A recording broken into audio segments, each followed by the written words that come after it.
സിനിമയിൽ നല്ല നല്ല കഥാപാത്രങ്ങൾ ചെയ്തിട്ട് അവർക്ക് ജീവിതത്തിൽ ഒരു തെറ്റ് പോലും ചെയ്യാൻ പറ്റില്ല. എന്തെങ്കിലും പ്രശ്നം ചില സിനിമകൾ വരുമ്പോഴേ നമുക്ക് ഇത് ഒരിക്കലും തിയേറ്ററിലും വരാൻ പോകുന്ന ഒന്നും വരാൻ പോകുന്നില്ല. വന്നാലും എവിടെയെങ്കിലും ഏതെങ്കിലും ബസ് സ്റ്റോപ്പിൽ രണ്ട് പോസ്റ്റർ ഒഴിക്കും എന്നുള്ളതല്ലാതെ സിനിമ ചെയ്യാൻ തോന്നിയിട്ടില്ല. പൈസയ്ക്ക് ആവശ്യം വന്നിട്ടുള്ള അപ്പോഴും നോ പറഞ്ഞിട്ടുണ്ട്.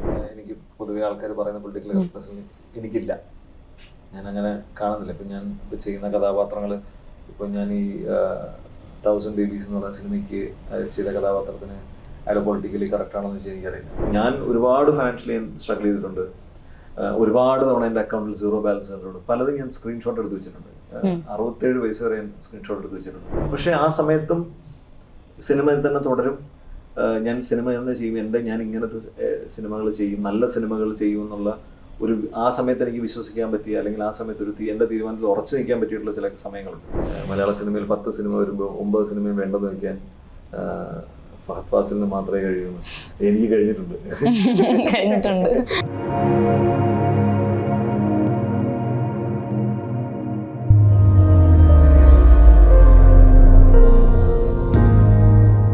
ഇപ്പൊ ഈ ക്യാരക്ടേഴ്സിന്റെ പറഞ്ഞു, ഈ സിനിമയിൽ കിട്ടാത്ത ടൈപ്പ് ഓഫ് ക്യാരക്ടേഴ്സ് ഷോർട്ട് ഫിലിംസിൽ കിട്ടുന്നുണ്ട്. അപ്പം എല്ലാ ആക്ടേഴ്സിനും എല്ലാ ടൈപ്പ് ക്യാരക്ടേഴ്സും എക്സ്പ്ലോർ ചെയ്യണമെന്ന് ആഗ്രഹമുള്ളതാണ്. അപ്പം ലൈക്ക് ആസ് എൻ ആക്ടർ എന്ത് ടൈപ്പ് ക്യാരക്ടർ ഇനി ഒരുപാട് എക്സ്പ്ലോർ ചെയ്യണമെന്ന് ആഗ്രഹമുള്ള ടൈപ്പ് ഓഫ് ക്യാരക്ടേഴ്സ് ഏതൊക്കെയാണ്? എനിക്ക് ഗ്രേഷ്യൽ ക്യാരക്ടേഴ്സ് ഭയങ്കര ഇഷ്ടമാണ്. എനിക്ക് ഹ്യൂമർ ഒത്തിരി ഇഷ്ടമാണ്. റൊമാൻറ്റിക് ക്യാരക്ടേഴ്സ് എനിക്ക് അങ്ങനെയൊന്നുമില്ല, എനിക്ക് എല്ലാം ഇഷ്ടമാണ്. പക്ഷെ എനിക്ക് ഗ്രേഷ്യനായിട്ട് എനിക്ക് ഒത്തിരി ഇഷ്ടമാണ് ചെയ്യണമെന്ന് ആഗ്രഹവും. അങ്ങനത്തെ പല കഥാപാത്രങ്ങൾ എനിക്ക് ഭയങ്കരമായിട്ട് ഇഷ്ടം തോന്നിയിട്ടുള്ള ഒരുപാട് സിനിമകളുണ്ട്. ഒരുപാട് എനിക്ക് പൃഥ്വിരാജിന് എനിക്കൊന്ന് കനാക്കണ്ടേ എന്നുണ്ട് സിനിമ എന്ന് തോന്നുന്നു. അദ്ദേഹത്തിന് ഏറ്റവും ഇഷ്ടപ്പെട്ടൊരു കഥാപാത്ര സിനിമ അതാണ്. ലാലേട്ടൻ്റെ ഒരുപാട് പഴയ അങ്ങനത്തെ ക്യാരക്ടേഴ്സ് ഉണ്ട്. മമ്മൂക്കയുടെ അങ്ങനത്തെ ഒരുപാട് ക്യാരക്ടേഴ്സ് ഉണ്ട്. നമുക്ക് ഭയങ്കര ഒരു ഹീറോയിക് അല്ലാത്ത ഒരു ആന്റി ഹീറോ, അല്ലെങ്കിൽ ഒരു ഭയങ്കര നെഗറ്റീവായിട്ടുള്ള രസമാണ്. എനിക്ക് അതൊരു വേറൊരു ഫ്ലേവറും ഒക്കെ നമുക്ക് ആഡ് ചെയ്യാം. അങ്ങനത്തെ വേരിയേഷൻസ് വരുന്നതാണ് നമ്മൾ ആക്ച്വലി എനിക്ക് നല്ല ആക്ടേഴ്സായിട്ട് ഇവോൾവ് ആവുന്നതും, നമ്മൾ ചേഞ്ച് ആവുന്നതും, നമ്മൾ ഇമ്പ്രൂവ് ആവുന്നതും. മറ്റത് ഒരേപോലത്തെ കഥാപാത്രങ്ങൾ ചെയ്ത് ഒരു മോഡൽ ഫിഗറായിട്ട് നിന്ന് കഴിഞ്ഞാൽ പിന്നെ അത് നമുക്ക് ജീവിതത്തിൽ തന്നെ ബാധ്യതയായിരിക്കും. പല ആൾക്കാരെയും കണ്ടിട്ടില്ല, ഒരു സിനിമയിൽ നല്ല നല്ല കഥാപാത്രങ്ങൾ ചെയ്തിട്ട് അവർക്ക് ജീവിതത്തിൽ ഒരു തെറ്റ് പോലും ചെയ്യാൻ പറ്റില്ല. എന്തെങ്കിലും പ്രശ്നം. അപ്പൊ അങ്ങനത്തെ മനുഷ്യരൊന്നുമില്ലല്ലോ. അപ്പോൾ എല്ലാത്തരം കഥാപാത്രങ്ങളും ചെയ്യാൻ പറ്റണം എന്നുള്ളതാണ്. ഞാൻ നല്ല സിനിമകൾ വരണേ എന്നുള്ളതാണ് ആഗ്രഹവും പ്രാർത്ഥന. 11 വർഷമായി സിനിമ ഇൻഡസ്ട്രിയിൽ. പക്ഷെ ഈ 12 എന്റെ സിനിമ ഇറങ്ങിയിട്ട് 11 വർഷം. അതെ, വന്നിട്ട് ഇപ്പം 12 വർഷം. അപ്പം ഏകദേശം ഈ ഇത്രയും വർഷം തന്നെ ഒരു 10 വർഷം തന്നെ സിനിമയിൽ വന്നിട്ടുള്ള ആക്ടേഴ്സിന്റെ ഫിലിമോഗ്രഫി നോക്കിക്കഴിഞ്ഞാൽ ഒരുപാട് നമ്പർ ഓഫ് സിനിമകൾ ഉണ്ടാകും. പക്ഷേ ഇപ്പം സഞ്ജു ചേട്ടൻ്റെ ഫിലിമോഗ്രഫി എടുത്തു കഴിഞ്ഞാൽ കുറവാണ്. ഓരോ വർഷം ചെയ്യുന്ന സിനിമകൾ കുറവാണ്. ഈ വർഷം പാർട്ട്നേഴ്സ് ആണ്, എൻ്റെ ഒരു അറിവ് ശരിയാണെങ്കിൽ പാർട്ട്നേഴ്സ് ആണ്. അതെ. അപ്പം നമ്പർ ഓഫ് ഫിലിംസ് കുറയ്ക്കുന്നതാണോ, ചൂസി ആയിട്ട് എടുക്കുന്നതാണോ? ഇതെല്ലാം കൂടിയാണ്. സിനിമ ഇല്ലാത്തതാണ്, പിന്നെ ചൂസ് ചെയ്യുന്നതിന്റെ പ്രശ്നമുണ്ട്, പിന്നെ ഒരുപാട് സിനിമകൾ ചെയ്യുന്നത്. ഇത് മൂന്നും കൂടി വരുമ്പോഴാണ്. ഇപ്പം എന്നെ പോയിട്ട് നടൻ ഞാൻ പറയും, ഇപ്പോൾ 1983 എന്ന് പറഞ്ഞ സിനിമ 2014 ഇറങ്ങിയതിന് ശേഷം എനിക്കൊരു റിലീസ് വരുന്നത് 2016 2 വർഷത്തിന് ശേഷമാണ്. 1983 ബിവർ ഓഫ് ഡോഗ്സിന് ശേഷം 2 വർഷത്തിന് ശേഷമാണ് എൻ്റെ ഒരു സിനിമ റിലീസാവുന്നത്. അത് എനിക്ക് തോന്നുന്ന ഹലോ നമസ്തേന്ന് തോന്നുന്നു. അപ്പോൾ ആ 2 വർഷം വെയിറ്റ് ചെയ്യാനുള്ള പ്രിവിലേജ് ഒന്നും എന്നെ കൂട്ട് നടന്നില്ല. അല്ലെങ്കിൽ ഇപ്പം നോക്കി വേണ്ട സെലക്റ്റീവായിട്ട് ചെയ്യാനുള്ള ഇതൊന്നുമില്ല. പക്ഷേ ആ സമയത്ത് എനിക്ക് നല്ലതൊന്നും വന്നിട്ടില്ല. ഈ സിനിമകൾ വന്നില്ലെന്ന് ഞാൻ പറയുന്നില്ല. ആ സിനിമകളൊക്കെ ചിലപ്പോൾ ഒരു കേൾക്കുമ്പോൾ തന്നെ അത് ഒരു ദിവസത്തിനപ്പുറത്തേക്ക് ഓടില്ല എന്ന് തോന്നുന്ന സിനിമകളായിരിക്കാം, അല്ലെങ്കിൽ അത് ഒട്ടും നന്നായി വരില്ല എന്ന് തോന്നിയ സിനിമകളായിരിക്കാം. എനിക്കത് ചെയ്യാനുള്ള കോൺഫിഡൻസ് തോന്നിയിട്ടില്ല. അപ്പം ഈ ഞാനെപ്പോഴും ഒരു director as good as A actor as good as A director. അപ്പോൾ ഒരു ഡയറക്ടർ എത്ര നല്ലതാണോ അത്രയും ഞാനും ചിലപ്പോൾ നന്നാവും. അതല്ലാതെ മികച്ചു നിൽക്കാനും മാത്രമുള്ള ഒരു കഴിവ് എനിക്ക് ഒരുപക്ഷെ ഉണ്ടായിക്കോണമെന്നില്ല. അപ്പോൾ നമ്മൾ ഇവരെ ഡിപ്പെൻഡ് ചെയ്തിട്ടാണ്. അപ്പോൾ വരുന്ന സബ്ജക്റ്റും കഥയും നമുക്ക് ചിലപ്പോൾ സൂട്ടബിൾ ആവില്ല, അല്ലെങ്കിൽ നമുക്കത് തോന്നില്ല. അത് കാരണം അങ്ങനത്തെ പല സിനിമകളും ഭേദപ്പെട്ട റിലീസും ഒന്നും ഹിറ്റായി, ഞാൻ അങ്ങനെ വിട്ട് കളഞ്ഞതിൽ ഹിറ്റായിട്ടുള്ള ഒരു സിനിമ മാത്രമേ ഇന്ന് വരെ ഉണ്ടായിട്ടുള്ളൂ. ഒരു സിനിമ മാത്രമേ ആ സിനിമ ഏതാന്ന് പറയാൻ പറ്റില്ലായിരിക്കല്ലോ. ഇല്ല, അത് പക്ഷേ എന്താന്ന് വെച്ചെങ്കിൽ ആ സിനിമ കാരണം എൻ്റെ അടുത്ത് വന്ന് പറഞ്ഞ രീതി ഒക്കെ വെച്ച് നോക്കുക, അത് ഞാൻ ചെയ്യില്ല. കാരണം അദ്ദേഹത്തിന് ഭയങ്കര പേടിയോടാണ് സബ്ജക്റ്റ് എന്നോട് പറഞ്ഞത്. അപ്പോൾ എനിക്ക് തോന്നിയത് പറ്റില്ല. ഒരു പയ്യൻ എൻ്റെ അടുത്ത് വന്ന് പറഞ്ഞു, അപ്പം ഞാൻ വിചാരിച്ചു അത്, അപ്പം നമ്മുടെ വേറെ സുഹൃത്ത് അതുപോലത്തെ ഒരു സബ്ജക്റ്റും പ്ലാൻ ചെയ്യുന്നുണ്ടായിരുന്നു. അപ്പം ഞാൻ പറഞ്ഞു അങ്ങനെ ഒരു പരിപാടിയും പ്ലാൻ ചെയ്യുന്നുണ്ട്. അപ്പോൾ എന്നിട്ട് ഞാൻ ചെയ്തില്ല. പക്ഷെ പിന്നീട് അത് വലിയൊരു പ്രൊഡക്ഷൻ ഹൗസ് ആ സിനിമ ഏറ്റെടുക്കുകയും അതിലേക്ക് മറ്റൊരുപാട് കാര്യങ്ങൾ വന്നപ്പോഴും ആ സിനിമ വർക്കായി. ആ സിനിമ വലിയൊരു ഹിറ്റായിരുന്നു. അതും ആ ഒരൊറ്റ സിനിമ മാത്രമേ എനിക്ക് അങ്ങനെ മിസ്സായിട്ടുള്ളൂ. അപ്പോൾ അതിലെനിക്ക് കുറ്റബോധമൊന്നുമില്ല. കാരണം എന്ന് വെച്ച് കഴിഞ്ഞാൽ എൻ്റെ തീരുമാനം ശരിയായിരുന്നു. പക്ഷെ അതിന് പിന്നീട് ഒരുപാട് ഘടകങ്ങൾ വന്നപ്പോൾ ആ സിനിമ നന്നായി. നമുക്ക് സിനിമ പറയുന്ന പോലെ തന്നെ ഒരുപാട് ഘടകങ്ങൾ ഒരുമിച്ച് വരുമ്പോഴായിരിക്കും ഒരു സിനിമ നന്നാണ്. അങ്ങനെ വന്നപ്പോൾ നന്നായി. അതല്ലാതെ ഞാൻ മനഃപൂർവ്വം, പിന്നെ പറയാൻ കാരണം വെച്ചാൽ ഞാൻ അങ്ങനെ മനഃപൂർവ്വം ചൂസ് ചെയ്യുന്നതോ അങ്ങനെയൊന്നുമല്ല. പക്ഷെ വന്നു പോയത് ചില കാര്യങ്ങൾ അങ്ങനെയാണ്. ചില സിനിമയ്ക്ക് ഇപ്പോൾ ഞാൻ കഴിഞ്ഞ വർഷം ചെയ്തത് പാച്ചു അത്ഭുതങ്ങളൊക്കെയാണ് റിലീസായ തിയേറ്റർ സിനിമ. അതിനുശേഷമാണ് ഇപ്പോൾ പാർട്ട്നേഴ്സ്. ഒരു വർഷത്തിന് ശേഷമാണ്. അത്രയും മറ്റേ 2 വർഷം കൂടുമ്പോൾ മറ്റേ ഋത്വിക് റോഷനും അവരൊക്കെ ഒരു 2-3 വർഷം കഴിയുമ്പോഴേക്കും ഒരു പടം അതുപോലെ ചെയ്യുന്ന കാര്യം നമുക്കങ്ങനെ നിന്നു. പക്ഷേ അങ്ങനത്തെ നല്ല സിനിമകളൊന്നും എനിക്ക് വന്നില്ല. അത് മാത്രമല്ല, കഴിഞ്ഞ വർഷം ഞാൻ ചെയ്തത് ഈ നമ്മുടെ 1000 Babies എന്ന് പറഞ്ഞ വെബ് സീരീസ് ആണ്, നജീം കോയ ഡയറക്ട് ചെയ്യുന്നത്. അത് കഴിഞ്ഞ മെയ് മുതൽ ഡിസംബർ വരെ നമ്മൾ ഷൂട്ട് ചെയ്തു. അപ്പം അതിനിടയിൽ എനിക്ക് വേറൊരു സിനിമയിലേക്ക് പോകാനുള്ള തോന്നിയില്ല. കാരണം ഞാനത് പോകുമ്പോൾ ആ സിനിമയെ ബാധിക്കും, ആ വെബ് സീരീസിനെ ബാധിക്കും, ആ കഥാപാത്രത്തിനെ ബാധിക്കും. അപ്പോൾ അവർ ചെയ്യുന്ന അവരുടെ ഷൂട്ടിംഗ് സ്കെഡ്യൂളിനെ ബാധിക്കും. അപ്പോൾ അതുകൊണ്ട് എനിക്കത് വേറെ ഒന്നും ചെയ്യാൻ പറ്റിയില്ല. അതിനുശേഷമാണെങ്കിൽ ഇപ്പം ഞാൻ അതിനുശേഷം പിന്നെ അത്ര 8 മാസത്തിന് ശേഷം പിന്നെ ഞാൻ ജോയിൻ ചെയ്യുന്നത് ഈ 4.5 സംഘം എന്ന് പറയുന്ന വെബ് സീരീസാണ്. അതൊരു 5 മാസത്തോളം നമ്മൾ അതിൻ്റെ ഷൂട്ടിലുണ്ടായിരുന്നു. അതിനിടയിൽ എനിക്ക് വേറെ ഒന്നിനും പോകാൻ പറ്റുന്ന സാഹചര്യമായിരുന്നില്ല. അതുകൊണ്ട് സമയം എടുക്കും, കുഴപ്പമില്ല. പക്ഷേ നല്ല സിനിമകൾ സംഭവിക്കും. അറൌണ്ട് 35-നകത്ത് സിനിമകളെ ഞാൻ ചെയ്തിട്ടുള്ളൂ. അപ്പോൾ ഞാനത് എപ്പോഴും ഓർക്കാറുണ്ട്. അതായത് ഒരു ആവറേജ് 3 സിനിമ വെച്ചിട്ടാണ്, ഒരു 3 സിനിമ വെച്ചിട്ടേ ഞാൻ ചെയ്തിട്ടുള്ളൂ. അതിൽ ചെറിയ കഥാപാത്രങ്ങൾ വരെയുണ്ട്. അപ്പോൾ അതിനെ ഇതായിട്ടൊന്നും പറയാനേ പറ്റില്ല. നമ്മൾ കൂടുതൽ വർക്ക് ചെയ്യണം. ഞാനപ്പം ഇടയ്ക്ക് ഇങ്ങനെ ആലോചിക്കുമ്പോൾ ഒരു സമയത്തെ 365 ദിവസം ഉണ്ടായത്, അതിൽ ഒരു 30 ദിവസം പോലും ജോലി ചെയ്യാത്ത വർഷങ്ങളുണ്ടായിട്ടുണ്ട്. അത് ഭയങ്കര ഫ്രസ്ട്രേറ്റിംഗ് ആണ്. ബട്ട് നമുക്ക് എന്ത് ചെയ്യാൻ പറ്റും? അതല്ലാതെ നമുക്കിപ്പോൾ ഏതെങ്കിലും സിനിമയിൽ അഭിനയിക്കാം, അല്ലെങ്കിൽ ഇറങ്ങാത്ത പല സിനിമകളും, ചില സിനിമകൾ വരുമ്പോഴും നമുക്ക് ഇതൊരിക്കലും തിയേറ്ററിലും വരാൻ പോകുന്നില്ല, ഒന്നും വരാൻ പോകുന്നില്ല. വന്നാലും എവിടെയെങ്കിലും ഏതെങ്കിലും ബസ് സ്റ്റോപ്പിൽ 2 പോസ്റ്റർ അടിക്കും എന്നുള്ളതല്ലാതെ സിനിമ ചെയ്യാൻ തോന്നിയിട്ടില്ല. പൈസയ്ക്ക് ആവശ്യം വന്നിട്ടുണ്ട്, അപ്പോഴും നോ പറഞ്ഞിട്ടുണ്ട്.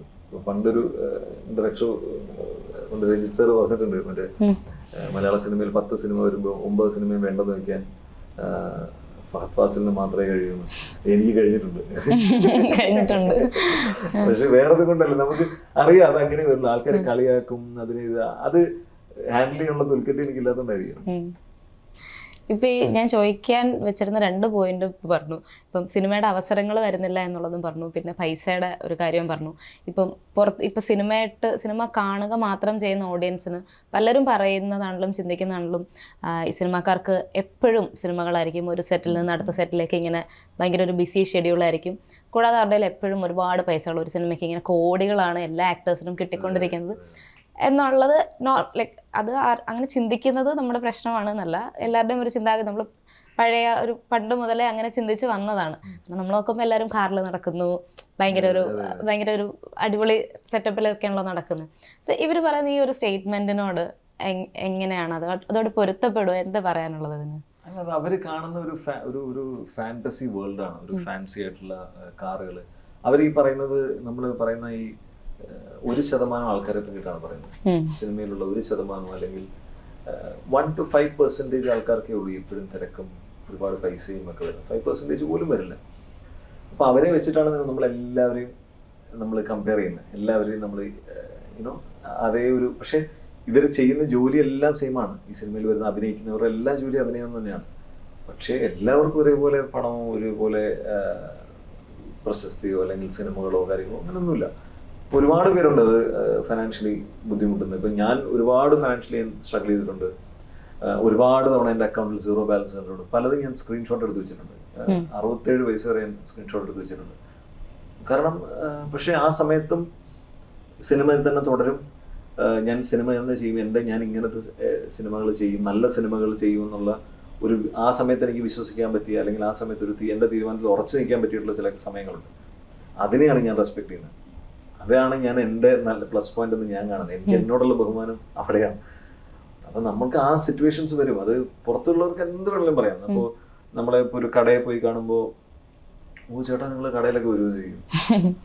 അപ്പോൾ എൻ്റെ കടയിൽ വീട്ടിൽ സാധനങ്ങൾ ആരും വാങ്ങാനത്. അപ്പോൾ അവരുടെ എക്സ്പെക്ടേഷൻ എന്ന് പറഞ്ഞാൽ ഇവർ ഭയങ്കര ഫാൻസി ആയിട്ട് അത് ഒരു സൂപ്പർ സ്റ്റാർ അവർക്ക് പോകാൻ പറ്റാത്തതുകൊണ്ടാണ്. അവരെ വെച്ചിട്ട് എല്ലാവരും നിങ്ങൾ കമ്പയർ ചെയ്യും. അപ്പോൾ നമ്മൾ പലയിടത്തും ചെല്ലുമ്പോൾ നമ്മൾ അതുപോലെ എക്സ്പെക്ട് ചെയ്യും ആൾക്കാർ, നമ്മൾ ഭയങ്കര ഫ്ലാഷിയാണ്, സോ അവർക്ക് പൈസ ഒരു പ്രശ്നമേ അല്ല എന്ന് പറയുന്ന പോലെ. പക്ഷെ നമ്മൾ ഒരുപാട് ലോണും എടുത്ത് അല്ലെങ്കിൽ പല കാര്യങ്ങൾ ചെയ്ത് ഏതൊരു ആൾക്കാർ ജീവിക്കുന്ന പോലെയും ജീവിക്കുന്നതാണ്. ഞാൻ ഓൾസോ നമുക്കൊരു എപ്പോഴും ഒരു അൺസർട്ടനിറ്റി ഉള്ളതെന്ന് വെച്ചെങ്കിൽ എൻ്റെ അക്കൗണ്ടിലേക്ക് എപ്പം ഒരു പൈസ ക്രെഡിറ്റ് ആവും എന്നുള്ളത് എനിക്കറിയില്ല. അത് എനിക്ക് തീരുമാനിക്കാനും പറ്റില്ല. അത് ജോലി ചെയ്യുന്നവർക്ക് അത് തീരുമാനിക്കാൻ പറ്റും. നമുക്ക് പക്ഷെ അങ്ങനല്ല. അതിന് അതിൻ്റെതായ ലിമിറ്റേഷൻസ് ഉണ്ട്. അത് സിനിമ ഉണ്ടെങ്കിലേ ഉള്ളൂ, അല്ലെങ്കിൽ സിനിമ വർക്കാവുന്നതനുസരിച്ചുള്ളത് എപ്പോഴും നമ്മൾ ഇവാലുവേറ്റ് ചെയ്യപ്പെട്ടുകൊണ്ടേയിരിക്കുകയാണ്. അപ്പോൾ അത് പുറത്തുള്ള ആൾക്കാർ അങ്ങനെ പറയുന്നതാണ്. ഇതുപോലെ തന്നെയാണ് സിനിമയിലെ പൊളിറ്റിക്കൽ കറക്റ്റ്നെസ് നോക്കുന്നത്. ഇപ്പം അതിങ്ങനെ ഒരുപാട് കൂടുന്നുണ്ട്. എല്ലാവരും ഇത് പൊളിറ്റിക്കലി കറക്റ്റ് അല്ല, അല്ലെങ്കിൽ അതിൻ്റെ ലോജിക്ക് നോക്കുമ്പോൾ കറക്റ്റ് ആവുന്നില്ല. ഈ പൊളിറ്റിക്കൽ കറക്റ്റ്നെസ്സും സിനിമയും തമ്മിൽ കമ്പാരിസൺ കൂടിക്കൂടി വരുന്നുണ്ട്. ആ ഒരു കമ്പാരിസണിനെ പറ്റി എന്താ അത് കേൾക്കുമ്പോൾ തോന്നാറുള്ളത്? എനിക്കങ്ങനെ ഒരു പൊളിറ്റിക്കൽ കറക്റ്റ്നെസ് എനിക്ക് പൊതുവെ ആൾക്കാർ പറയുന്ന പൊളിറ്റിക്കൽ കറക്റ്റ്നെസ് എനിക്കില്ല. ഞാനങ്ങനെ കാണുന്നില്ല. ഇപ്പം ഞാൻ ഇപ്പോൾ ചെയ്യുന്ന കഥാപാത്രങ്ങൾ, ഇപ്പോൾ ഞാൻ ഈ 1000 Babies എന്ന് പറഞ്ഞ സിനിമയ്ക്ക് ചെയ്ത കഥാപാത്രത്തിന് അയാൾ പൊളിറ്റിക്കലി കറക്റ്റ് ആണെന്ന് വെച്ചാൽ എനിക്കറിയില്ല. പിന്നെ അതേപോലെ തന്നെ 4 സംഘത്തിലെ കഥാപാത്രത്തിന് അയാൾ പലപ്പോഴും മോശപ്പെട്ട ആളാണ്. ലൈക്ക് അവർ ശരിയായിട്ടുള്ള കാര്യങ്ങളൊന്നും അല്ല ചെയ്യുന്നത്. അപ്പം അങ്ങനത്തെ കഥാപാത്രങ്ങൾ മാത്രമേ ചെയ്യാൻ പറ്റുള്ളൂ എന്ന് തീരുമാനിക്കാനൊന്നും അങ്ങനെയൊന്നും പറ്റില്ല. അങ്ങനത്തെ സിനിമകൾ മാത്രമേ ചെയ്യാനും പാടുള്ളൂ എന്ന് ഡയറക്ടേഴ്സോ സ്ക്രിപ്റ്റ് റൈറ്റേഴ്സോ തീരുമാനിക്കാൻ പറ്റും. കാരണം എന്താണെന്ന് വെച്ച് കഴിഞ്ഞാൽ സമൂഹത്തിൻ്റെ റിഫ്ലക്ഷനാണ് എപ്പോഴും സിനിമ. അങ്ങനെ അല്ലാത്ത സിനിമകൾ വളരെ വിരളമാണ്. അപ്പോൾ സമൂഹത്തിൽ നടക്കുന്ന കാര്യങ്ങളെ പറ്റിയിട്ടാണ് നമ്മൾ സിനിമയിൽ കഥയും സർക്കംസ്റ്റാൻസസും നമ്മുടെ സാഹചര്യങ്ങൾക്കനുസരിച്ചാണ് നമ്മൾ കഥ എഴുതുന്നത്. നമ്മൾ വായിച്ച കഥ, അറിഞ്ഞ കഥ, കേട്ട സംഭവങ്ങൾ, കണ്ട സംഭവങ്ങൾ, ഇതെല്ലാം ഈ സമൂഹത്തിൽ നിന്ന് നമുക്ക് കിട്ടുന്നതാണ്. അല്ലാതെ നമ്മൾ വേറെ ഒരു അന്യഗ്രഹത്തിലെ ഒരു കഥ പറയാനൊന്നും നമുക്കറിയില്ല. അതുകൊണ്ട് നമ്മളുടെ ഊഹത്തിൽ നിന്ന് നമ്മൾ പറയുന്നു. പക്ഷെ സിനിമയിൽ അങ്ങനെയല്ലല്ലോ. സിനിമയിൽ നമ്മൾ ഇതെല്ലാം ഇവിടെ നടക്കുന്ന കാര്യം. നമ്മളിപ്പോൾ നമ്മുടെ സിനിമയിൽ വെബ് സീരീസിൽ, കൃഷ്ണാന്തൻ്റെ വെബ് സീരീസ് നമ്മൾ ചിത്രീകരിച്ച ഒരു രംഗം ഉണ്ടായിരുന്നു, ഒരു സീൻ. അപ്പോൾ അത് നമ്മൾ ഷൂട്ട് ചെയ്ത് ഇപ്പോൾ കുറച്ച് ദിവസം മുമ്പ് എനിക്ക് അതേ സെയിം അവസ്ഥ ഇവിടെ നമ്മുടെ നാട്ടിൽ ഒരിടത്ത് നടന്നിട്ട് അതിൻ്റെ ന്യൂസ് റിപ്പോർട്ട് എനിക്ക് കൃഷ്ണാന്ത് അയച്ചു തന്നു. നമ്മുടെ സാധനം ശരിക്കും നടന്നെന്ന് പറഞ്ഞിട്ട്. അപ്പോൾ അത് സമൂഹത്തിനടുത്താണ്. അപ്പം അതിന് ഇപ്പം നമ്മൾക്ക് അങ്ങനെ സിനിമ ചെയ്യാൻ പറ്റും. അങ്ങനെയാണ് പഴയ നല്ല നല്ല സിനിമകളൊന്നും ഉണ്ടാവില്ലായിരുന്നു. ഇപ്പോൾ പല കാര്യങ്ങളും, ഇപ്പം സ്ത്രീകൾക്ക് നേരെയുള്ള അതിക്രമം, അല്ലെങ്കിൽ ഡ്രഗ് അബ്യൂസ്, അല്ലെങ്കിൽ മറ്റുള്ള കാര്യങ്ങൾ, ഇതെല്ലാം ഒരു സിനിമ. പക്ഷെ നമ്മൾ ഗ്ലോറിഫൈ ചെയ്ത് കാണിക്കുന്നതിനോട് എനിക്ക് അത്ര യോജിപ്പില്ല. അത് തന്നെയാണ് എന്ന്, അതായത് പല തെറ്റായിട്ടുള്ള അല്ലെങ്കിൽ നല്ലതല്ലാത്ത കാര്യങ്ങൾ നമ്മളങ്ങനെ ഗ്ലോറിഫൈ ചെയ്യുന്നതിനോട് എനിക്ക് യോജിപ്പില്ല. പക്ഷെ അങ്ങനെ ആരും ചെയ്യുന്നുണ്ടെന്ന് എനിക്ക് തോന്നുന്നില്ല. വളരെ ചുരുക്കം ചില സിനിമകൾ മാത്രമേ അങ്ങനെയൊക്കെ സംഭവിക്കുന്നുള്ളൂ. അതല്ലാത്ത പക്ഷെ ആരും അങ്ങനെ ഒരു മോശം ഇന്റൻഷനോടുകൂടി സിനിമ ചെയ്യുന്നുണ്ടെന്ന് എനിക്ക് തോന്നുന്നില്ല. ഈ അഭിനയിക്കുന്ന സിനിമകൾ മാറ്റി നിർത്തിയാൽ ഇപ്പോൾ റീസെൻ്റ് ആയിട്ട് കണ്ടതിൽ ഒരുപാട് ഇഷ്ടപ്പെട്ട, മനസ്സ് നിറഞ്ഞ സിനിമകൾ ഉണ്ടാവുമല്ലോ. റീസെൻറ്റ് സിനിമകളിൽ അങ്ങനെ തോന്നിയത് ഏതൊക്കെയായിരുന്നു? എനിക്ക് ഉള്ളൊഴുക്ക് ഒരുപാട് ഇഷ്ടപ്പെട്ട സിനിമയാണ്. ഉള്ളൊഴുക്ക്. അതേപോലെ പിന്നെ ഞാൻ ഓ ബേബി എന്ന് പറഞ്ഞിട്ടുള്ള കഴിഞ്ഞ വർഷം ഇറങ്ങിയൊരു സിനിമയുണ്ട്. ഓ ബേബി എനിക്ക് ഒത്തിരി ഇഷ്ടപ്പെട്ട സിനിമയാണ്. ഞാൻ മഹാരാജ എന്നൊരു സിനിമയാണ് എനിക്ക് ഇഷ്ടപ്പെട്ടു. ഈ ഓ ബേബി എന്നൊക്കെ പറയുന്ന സിനിമ, അത് എനിക്കൊന്നും ആരും അത്ര ഇമ്പോർട്ടൻസ് കൊടുക്കാതിരുന്ന സിനിമ. പക്ഷെ അതൊരു ഗംഭീര ഫിലിം മേക്കിങ്ങും നല്ല സ്ക്രിപ്റ്റും നല്ല കഥയും നല്ല ഡയലോഗ്സും എല്ലാം ഉള്ളൊരു സിനിമയാണ്. എനിക്ക് ദിലീഷ് പോത്തൻ അതിനകത്ത് എനിക്ക് പഴയ ലാലേട്ടൻ്റെ പോലെയൊക്കെ എനിക്ക് ഫീൽ ചെയ്തു. അദ്ദേഹത്തിൻ്റെ അതിനുവേണ്ടി ഒരുപാട് എഫേർട്ട് എടുത്തിട്ടുണ്ട്. അപ്പോൾ അങ്ങനത്തെ നല്ല സിനിമകളൊക്കെ ഒരുപാട് സിനിമകൾ ഇവിടെ വരുന്നുണ്ട്. പല സിനിമകളും ശ്രദ്ധിക്കപ്പെടുന്നില്ല. ഇപ്പം ഗഗനചാരി എന്ന് പറഞ്ഞ സിനിമ ഇതുവരെ എനിക്ക് കാണാൻ പറ്റിയില്ല. പക്ഷേ എനിക്കത് ഇന്ന് നാളായിട്ട് കാണുന്നുണ്ട്. അത് നല്ല സിനിമയെന്ന് പറയുന്നത്. അത് വലിയ ഒരു 2-3 വർഷമായിട്ട് അത് റിലീസ് ചെയ്യാൻ പോലും പറ്റാതെ ഇത് വരുന്ന സിനിമയാണ്. പക്ഷെ അത് വേറൊരു അറ്റംപ്റ്റ് ആണ്. അത് ആൾക്കാരെ അപ്രീഷിയേറ്റ് ചെയ്യുന്നത്. റിലീസിന് ശേഷം അതിന് ഒരുപാട് തിയേറ്റേഴ്സും തിയേറ്റേഴ്സ് കൂടുക. അപ്പം അങ്ങനത്തെ അതുപോലത്തെ കുറെ നല്ല സിനിമകൾ കഴിഞ്ഞ കുറച്ച് നാളുകളായിട്ട് നമ്മൾ കണ്ടതുണ്ട്. എനിക്ക് ഒരുപാട് ഇഷ്ടം തോന്നിയുള്ള സിനിമ. അപ്പോൾ അങ്ങനത്തെ സിനിമകൾ കാണാറുണ്ട്, സിനിമകൾ ഫോളോ ചെയ്യാറുണ്ട്. ഇങ്ങനെ ഈ ആൾക്കാരിലേക്ക് എത്താതെ പോകുന്ന ചില സിനിമകളും റിവ്യൂസ് വഴിയാണ് നല്ല സിനിമകൾ ആൾക്കാരിലേക്ക് എത്താതിരിക്കും. റിവ്യൂസ് വഴി ഒരുപാട് അത് ആളുകളിലേക്ക് എത്തി. അങ്ങനെ ആളുകളെ തിയേറ്ററിലേക്ക് എത്തിക്കാനും റിവ്യൂസ് ഹെൽപ്പ് ചെയ്തിട്ടുണ്ട്. സോ റിവ്യൂസിൻ്റെ ഒരു 2 വശങ്ങൾ എടുത്താലും അങ്ങനെ നടക്കാൻ പറ്റുമല്ലോ. ഡെഫിനറ്റ്ലി എനിക്ക് റിവ്യൂയിങ് ഒരു മോശമായിട്ടുള്ള കാര്യമാണെന്ന് ഒന്നും അതിനെപ്പറ്റി ഇപ്പം നേരത്തെ ചോദിച്ചതിൽ ഞാൻ അതൊരു മോശമായിട്ടുള്ള കാര്യമാണെന്നേ എനിക്ക് തോന്നുന്നില്ല. പക്ഷെ അത് നിങ്ങൾ ചെയ്യുന്നത് കറക്റ്റാണോ, അതിനൊരു മെത്തേഡുണ്ട്.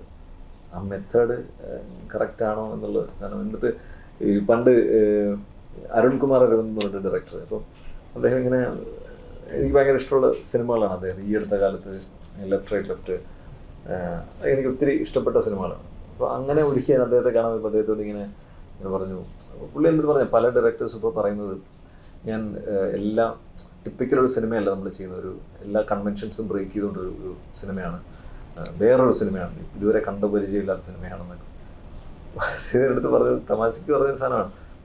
ഈ നമ്മൾ ഈ ഇതിനെ കൺവെൻഷൻസ് ബ്രേക്ക് ചെയ്യാന്ന് പറഞ്ഞാൽ നമ്മൾ ഇതിനെപ്പറ്റി എല്ലാം അറിഞ്ഞിരിക്കണം.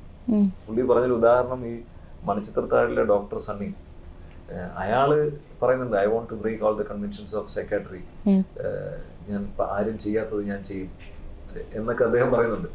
പക്ഷെ അയാൾക്ക് മറ്റേ ഡോക്ടറേറ്റും അതുപോലെ തന്നെ തിലകൻ സാറിന്റെ കഥാപാത്രം പറയുന്നത് എത്ര 2 പ്രബന്ധങ്ങൾ എന്തോ ഉള്ള ആളാണ്, അത്രയും അറിവുള്ള ആളാണ്.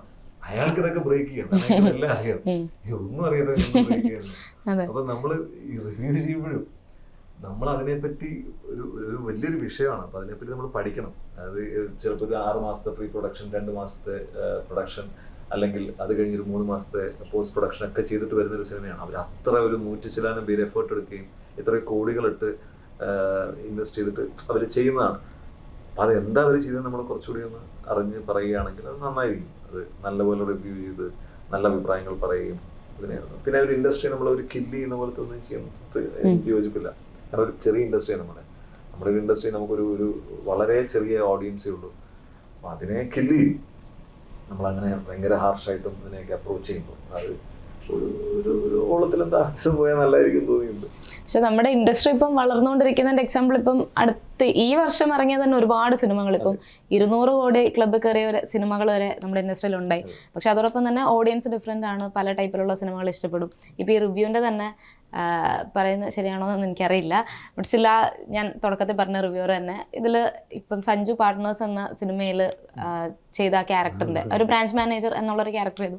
ആ ക്യാരക്ടറിനെ ഓരോ ആക്ടേഴ്സിൻ്റെയും ക്യാരക്ടേഴ്സിനെയും പറ്റി പറഞ്ഞു പോയപ്പം പറഞ്ഞൊരു സ്റ്റേറ്റ്മെൻ്റ് ആണ്, അമ്മ അസോസിയേഷനിൽ മീറ്റിങ്ങിന് വേണ്ടി വെറുതെ അങ്ങോട്ടും ഇങ്ങോട്ടും നടക്കുന്ന പോലെ ഈ ക്യാരക്ടർ നടക്കുന്നുണ്ട് എന്ന് പറഞ്ഞു.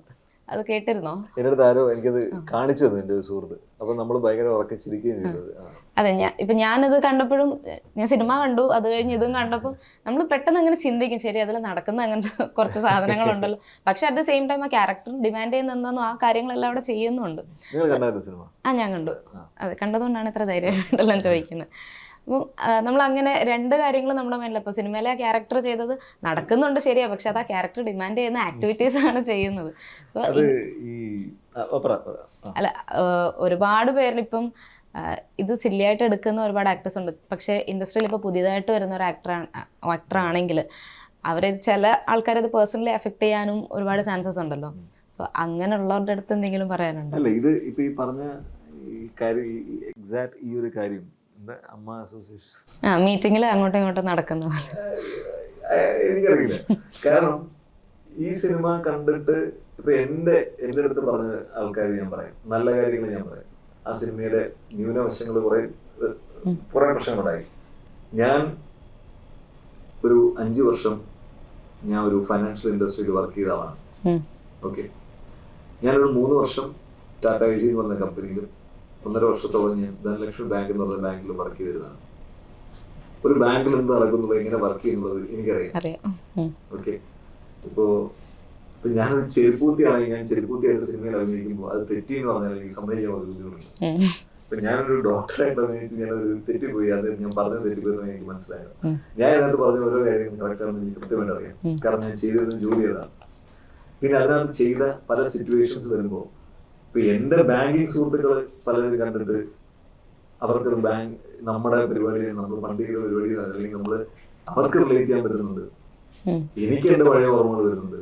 അപ്പൊ കണ്ട ഒരുപാട് ആൾക്കാർ അങ്ങനെ പറയുമ്പോ ഞാനെന്തിനീ മറ്റുള്ള ശബ്ദങ്ങൾ കേൾക്കണം, നമ്മൾ ആവശ്യമില്ലാത്ത കാര്യങ്ങൾ കേൾക്കാൻ. അപ്പൊ അതിൽ തന്നെ വ്യക്തമാണ് ഇപ്പൊ അങ്ങനത്തെ ആൾക്കാർ എന്തിനാണ് അതൊക്കെ പറയുന്നത്. അതിനകത്ത് പ്രശ്നമൊന്നുമില്ല. അപ്പൊ ഈ ഇപ്പൊ അതിനകത്ത് എനിക്ക് വേറൊരു ഞാൻ ആ സിനിമ കാണാൻ നമ്മുടെ വൈശാഖ് സാറാണ് ഡയറക്ടർ, നമ്മുടെ ഇപ്പൊ അവസാനം വൈശാഖേട്ടനുണ്ട്. അപ്പൊ വൈശാഖേട്ടൻ എന്റെ അടുത്ത് പറഞ്ഞു വെച്ചാൽ മുന്നേ നമുക്ക് ഒരുമിച്ച് എന്തായാലും എന്തായാലും ഞാൻ വിളിക്കും, നമുക്ക് വർക്ക് ചെയ്യണമെങ്കിൽ നന്നായിട്ട് ഇവോൾവ് ആയിട്ടുണ്ട് ആസ് എൻ ആക്ടർ, ഒത്തിരി ഇമ്പ്രൂവ് ആയിട്ടുണ്ട്, ഒത്തിരി മെച്ചുവേർഡ് ആയിട്ടുണ്ട്, നന്നായിട്ട് ചെയ്തിട്ടുണ്ട് എന്ന് പറഞ്ഞു. ഞാൻ ഏതെടുക്കണം? അതെ, ഉറപ്പായിട്ടും വൈശാഖ് സാർ പറയുന്നുണ്ട്. എന്തുകൊണ്ടെടുക്കണം? ഇൻഡസ്ട്രിയിലുള്ള അദ്ദേഹത്തിന്റെ എക്സ്പീരിയൻസും അദ്ദേഹം പ്രൂവ് ചെയ്തിട്ടുണ്ട് സിനിമകൾ ചെയ്തിട്ടുണ്ട്. ഉറപ്പായിട്ടും ഡയറക്ടർ പറയുന്നത്. പക്ഷെ നോർമൽ ഓഡിയൻസിനെ അതൊരുപാട് ഇൻഫ്ലുവൻസ് ചെയ്യാറുണ്ടല്ലോ. അത് തെറ്റായ ഇൻഫ്ലുവൻസ് അല്ലേ? നമ്മൾ എന്തെല്ലാം കാര്യങ്ങൾ നമ്മളെ ഇൻഫ്ലുവൻസ് ചെയ്യും അല്ലെ? മോശമായിട്ടുള്ള എന്തെല്ലാം കാര്യങ്ങൾ നമ്മളെ ഇൻഫ്ലുവൻസ് ചെയ്യും. നമ്മളതൊക്കെ പോയിട്ട് കാര്യമില്ല. അത് അവരെന്താണ് ചെയ്തല്ലേ? അത് ഇപ്പൊ ഞാനത് എന്നോട് ചോദിച്ചു എന്നെ എങ്ങനെ ബാധിക്കുന്നു എന്ന് ചോദിച്ചു കഴിഞ്ഞാൽ എനിക്ക് കഷ്ടം എന്ന് തോന്നുന്ന അവിടെയാണ്. കാരണം ഞാൻ എത്രയോ നാളായിട്ട് ഞാനത് ചെയ്തതാണ്. അപ്പൊ എനിക്ക് ആ സിനിമ ചെയ്യുമ്പോൾ ഞാൻ ആ സിനിമ ചെയ്യാനുള്ള പ്രധാന കാരണം അത് തന്നെയാണ്. കാരണം എനിക്കത് ഒത്തിരി റിലേറ്റ് ചെയ്യാൻ പറ്റുന്ന ഒരു കഥാപാത്രമാണ്. അത് സിനിമ കണ്ടിട്ട് ആൾക്കാർ പറയുന്നത്, കണ്ടിട്ട് ഇപ്പൊ വേറൊരു വിവരമുള്ള ഒരാൾ പറയുകയാണെങ്കിൽ അത് കേൾക്കും. ആളുകൾ പറയട്ടെ, ഇത് ഇവരെ ശൂന്യത തെറ്റുന്നല്ല, ഉത്തര ഇതാണ്. ഓക്കെ, ഇപ്പം ഒരു ആക്ടർ മാത്രമല്ല ഒരു ക്രിക്കറ്റ് പ്ലെയറും കൂടെയാണ്. CCLലൊക്കെ ബാറ്റ്സ്മാൻ ആയിരുന്നല്ലേ?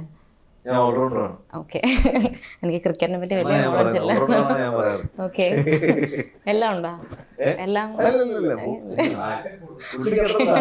അതാ ഞാൻ പറഞ്ഞു, എനിക്ക് ക്രിക്കറ്റിനെ പറ്റി ഞാൻ കാണും. ബാറ്റിംഗും ബോളിംഗും ചെയ്യും, അങ്ങനെയുള്ള ഒരു ഓൾറൗണ്ടർ എന്ന് പറയും.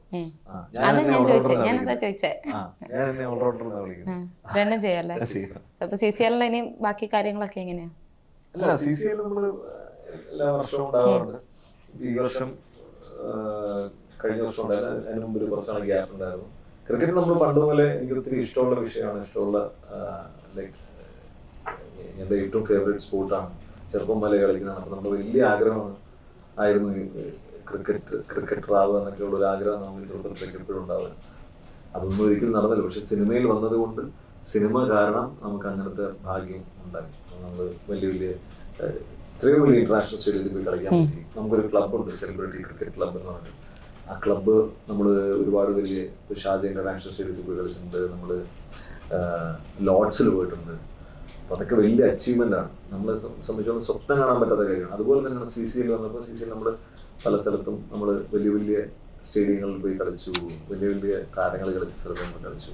നമ്മൾ അതിനുവേണ്ടി പ്രാക്ടീസ് ചെയ്യുന്നു. കുറേ നാൾ നമ്മൾ അവരെ പോലെ ജീവിക്കുന്നു, അവരെ പോലെ ബിഹേവ് ചെയ്യുന്നു. നമ്മൾ ഡെയിലി രാവിലെ പ്രാക്ടീസിന് പോകുന്നു, വൈകുന്നേരം പ്രാക്ടീസിന് പോകുന്നു, തിരിച്ചു വരുന്നു. നമ്മൾ ലൈക്ക് ടീം ബസ്സിൽ പോകുന്നു. അതൊക്കെ നമുക്ക് വേറൊരു എക്സ്പീരിയൻസ് ആണ്. പക്ഷെ നമ്മൾ കഴിഞ്ഞ വർഷം 4 കളി തോറ്റു, ഈ വർഷം 3 കളി തോറ്റു, ഒരു കളി നമ്മൾ ജയിച്ചുള്ളൂ. പക്ഷെ നമ്മളത് എൻജോയ് ചെയ്യുന്നുണ്ട്, നമ്മൾ ഒരുപാട് എൻജോയ് ചെയ്യുന്നുണ്ട്. ആൾക്കാർ നമ്മളെ കൊണ്ട് നമ്മൾ വലിയ ക്രിക്കറ്റേഴ്സിനെ പോലെ പെർഫോം ചെയ്യാൻ ആഗ്രഹിക്കും. പക്ഷെ അങ്ങനെയല്ല. അത് അങ്ങനെ കളിക്കാൻ തുടങ്ങിയപ്പോഴാണ് ഈ ക്രിക്കറ്റ് കളി കാണുമ്പോൾ നമ്മൾ പല പ്ലേയേഴ്സിനെ കുറ്റം പറയും, ഇവൻ എന്തായി കളിക്കുന്നത്. പക്ഷെ അവിടെ പോയി കളിച്ചു കഴിഞ്ഞപ്പോഴാണ് നമുക്ക് മനസ്സിലായല്ലേ അതിന്റെ ബുദ്ധിമുട്ട് എന്താണെന്ന് മനസ്സിലായത്. നമ്മൾ ഒരുപാട് രസം എൻജോയ് ചെയ്യുന്ന ഒരു കാര്യമാണ്, ഒരുപാട് എഫേർട്ട് എടുക്കുന്ന കാര്യമാണ്. പക്ഷെ നമ്മൾ അത്ര സമയം നമുക്ക് പ്രാക്ടീസ് ചെയ്യാനൊന്നുമില്ലല്ലോ. മറ്റ് ഇൻഡസ്ട്രിയിലേക്ക് അവർ എത്രയോ നാള് 2 മാസത്തോളം മാറി നിന്ന് പ്രാക്ടീസ് ചെയ്യുന്ന സാഹചര്യങ്ങളൊക്കെ ഉണ്ട്. നമ്മൾ ഈ വർഷവും 5 ദിവസമാണ് നമ്മൾ പ്രാക്ടീസ് ചെയ്തത്. 5 ദിവസത്തെ പ്രാക്ടീസ് കൊണ്ടാണ് നമ്മൾ കളിക്കാൻ പോകുന്നത്. അപ്പോൾ 2 മാസം കൊണ്ട് പ്രാക്ടീസ് ചെയ്ത് വന്നവൻ ജയിക്കണോ അത് ഉറപ്പിക്കണം. പക്ഷെ എന്നിട്ട് നമ്മൾ വളരെ നല്ല രീതിയിൽ കളിച്ചു, നല്ല ടീമാണ് നമ്മൾ. ഈവൻ കഴിഞ്ഞ വർഷമാണെങ്കിൽ നമ്മൾ വളരെ കുറച്ച് ദിവസം പ്രാക്ടീസിലാണ്. അപ്പൊ അതൊക്കെ നമ്മളെ ബാധിക്കുന്നുണ്ട്. But still part of the game. നമ്മൾ ജയിക്കും തോൽക്കും, അതൊന്നും കാര്യമില്ല. പിന്നെ അടുത്ത 2 വെബ് സീരീസ് ഇറങ്ങാനുണ്ടെന്ന് പറഞ്ഞു. അടുത്ത മൂവി പ്രോജക്ട്സ് ഇനി ഏതൊക്കെയാണ്? ഇറങ്ങാനുള്ളത് അജയന്റെ 2ാം മോഷണം വെബ് സീരീസ് സിനിമ. അത് ഇതുപോലെ ജിതിൻ ലാൽ ഡയറക്ട് ചെയ്യുന്ന എല്ലാവർക്കും അറിയായിരിക്കും. വലിയൊരു സിനിമയാണ്. ടോബി അഭിനയിക്കുന്നത്. അതൊരു വലിയൊരു സംഭവമായിരിക്കേണ്ട സിനിമ തന്നെയാണ്. അത് ഞെട്ടിക്കുന്ന ഒരു സംഭവമായിരിക്കും. 3D ആണ്, 5 ഭാഷയിലായിട്ട് ഇറങ്ങുന്നു. അതിപ്പോൾ ഒരു 2 വർഷത്തോളം ഓൾമോസ്റ്റ് 2 വർഷത്തോളം ആവുന്നു അതിൻ്റെ ഒരു പോസ്റ്റ് പ്രൊഡക്ഷൻ നടക്കുന്നു. അതിൻ്റെ ഗ്രാഫിക്സും കാര്യങ്ങളൊക്കെ അത് ഭയങ്കര രസമായിട്ട് വന്നിട്ടുണ്ടെന്നാണ് അതിൽ ബാക്കി എഡിറ്റിലും അല്ലെങ്കിൽ പോസ്റ്റ് പ്രൊഡക്ഷനിലും ആ സിനിമ കണ്ടവരും ഒക്കെ പറയുന്നത്. അപ്പോൾ അതെനിക്ക് ഭയങ്കര പ്രതീക്ഷയുള്ള സിനിമയാണ്. അതിൽ ഒരു നല്ല ക്യാരക്ടർ ചെയ്യാൻ പറ്റി. ഗംഭീര സിനിമയാണ് അത് വർക്കാവുന്നതാണ്. കാരണം ജിതിൻ ലാൽ അതിന്റെ ഡയറക്ടർ അത്രയും അതിനു വേണ്ടിയിട്ട് അയാൾ എഫേർട്ട് അയാൾ എത്രയും കൊല്ലം ഇതിനു വേണ്ടി മാറ്റി വെച്ചിട്ടുണ്ട്. അപ്പൊ അതിന്റെ റിസൾട്ട് കിട്ടുന്നതാണ്. എന്തായാലും ഒരുപാട് സന്തോഷം. കുറേ നേരം സിനിമയെ പറ്റിയും ഒരുപാട് കാര്യങ്ങൾ സംസാരിക്കാൻ പറ്റും. ഒരുപാട് സന്തോഷം. ഇറങ്ങാനിരിക്കുന്ന സിനിമയ്ക്കും വെബ് സീരീസും എല്ലാം ഒരുപാട് നന്നായി തന്നെ വരട്ടെ. ആഗ്രഹിക്കുന്ന ഒരു രീതിയിൽ വലിയ ഇനിയും ഒരുപാട് അറിയപ്പെടുന്ന ഒരു ആക്ടർ ആവാനൊക്കെ സാധിക്കട്ടെ. സോ വൈൻഡപ്പ് ചെയ്യുന്നതിന് മുൻപ് ഞങ്ങളുടെ ഭാഗത്തുനിന്ന് ഒരു ചെറിയ ഗിഫ്റ്റ് ഹാമ്പർ ഉണ്ട്. സോ ഒരു പുതിയ ഓൺട്രപ്രോണറായ ഫുലൈൽ സി എന്ന ആളുടെ ഒരു സ്റ്റാർട്ടപ്പാണ് എംപ്യൂർ എന്നൊരു ഡ്രിങ്ക്. സോ ഇനി ചൂടെടുക്കുമ്പോൾ കുറച്ച് ചൂടൊക്കെ ഉണ്ടല്ലോ ഇപ്പം, ചൂടെടുക്കുമ്പോഴൊക്കെ ഇപ്പൊ മഴയാണല്ലോ, ഉച്ച വരുമ്പോൾ ചൂടായി. സോ അങ്ങനെ കുടിക്കുക, നമ്മുടെ ഫുലൈലിനെ സപ്പോർട്ട് ചെയ്യുക. ഓക്കെ, എംപ്യൂർ brand. Okay, thank you so much. Thank you so much. Thank U.